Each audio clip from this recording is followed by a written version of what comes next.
How to add backup email. Ever thought about what would happen if you lost access to your Gmail? Scary, right? Well, today we are going to fix that. Adding a backup email is like having a spare key to your digital house. It's super easy and trust me, in future you will thank you for doing this. Grab your laptop or phone and let's jump right in. First thing first, you will need to be inside your Gmail and you can see my Gmail right over here. Now what you have to do is simply tap on your profile icon in top right corner. You can see it right over here. Tap on it and simply tap on manage account. Then that will take you to this type of interface. Now go to security. And under security, just scroll down until you see recovery mail or recovery phone number.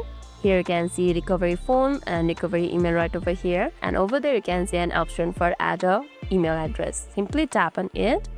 Then confirm that this is what you are. Just tap on forget password for now. Then tap on secure my account. Then you can see an option for add a recovery email right over here. Tap on add. Now set up your recovery information. Simply type it out the email which you want as a recovery email.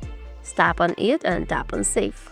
And now you can see the recovery email address right over here. And that's how you can add a recovery email in your Gmail. Now, if you forget your password or your Google locks your account for security reasons, they will send a verification code to that backup email. See why it's so important. You are all set. Go ahead and do it now. You will thank me later. And lastly, if this video made your day a little bit easier, don't forget to like and subscribe for more amazing tips. Thanks for watching and see you in the next video.